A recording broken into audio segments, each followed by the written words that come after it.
দেখো মানুষ কীরকম স্বার্থপর, দেখো একদম মন দিয়ে শুনবে। দেখো মানুষ স্বার্থপরটা দেখো। মনে করো একটি ভদ্রলোকের একটি জায়গা পড়ে আছে, একজনে এসে বলছে দাদা ওই জায়গাটা পড়ে আছে, তাইলে ওই ফাঁকা জায়গাটা যখন পড়ে আছে তাইলে আমি ওই গরুগুলো আর একটু পাঁচটাতে সারগুলো ফেলবো। এই আমরা ভদ্র খাতিরে বলেছে হ্যাঁ ফেলবি, কেন ফেলবি নি, ফাঁকা পড়ে আছে।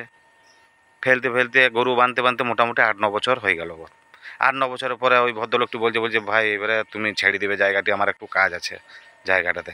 মানে ইয়ার সাথে ওর ফিকশন হয়ে গেল, মানে শত্রু হয়ে গেল। 8-9 বছর যে জায়গাটি ব্যবহার করলো ওইটার কোনো দাম নাই।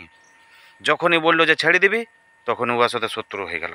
কিন্তু ওইটাই যদি প্রথমে বলতো না জায়গাটা পড়ে আছে কোন দিন কাজে লাগাবো, থাক ওইটা এখন পড়ে থাক না, ওইটা এখন সার টার ফেলতে হবে না, গরু বাঁধতে হবে না, কারণ আমার ওইটা যে কোনো দিন একটা কাজে লেগে যাবে।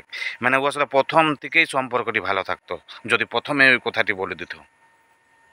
এই মনে করো তোমার একটি সাইকেল ঘরে পড়ে আছে, বাচ্চাটি চালাবার জন্য নতুন কিনতে হবে কেন, তাহলে ওর কাছে বলি গে, তো ওর তো পড়ে আছে, দিয়ে ওর কাছকে গেল বলছে তোমার সাইকেলটা একবার দিবে। বলছে তাহলে বছর 2-1 মতো দাও, ছেলেটা পড়বে 2 বছর পরে আবার দিয়ে দেবো। 2 বছর পড়া হয়ে গেল, সব কিছু হয়ে গেল, যে সাইকেলটা এখন ও দেয় নাই। এবারে চাইতে এসেছে যে সাইকেলটা কই দাও, মানে শত্রু, মানে আর কথা বলবে নাই। কিন্তু 2 বছর যে সাইকেলটি চালালো একবার, তখন ঠিক আছে সম্ভব। মানে কেমন জিনিসটি বুঝো। ওই জন্যই বলে যে প্রথমেই বাধা দিয়ে দিবে। দেখো মানুষ ভালোবাসবে, সবই থাকবে, মানুষকে ব্যবহার যদি করতে দিয়ে দিয়েছ তাইলেই কিন্তু শত্রুতা নষ্ট হবে। সেই জন্যই বলছি, আমি এইটুকুই বললাম।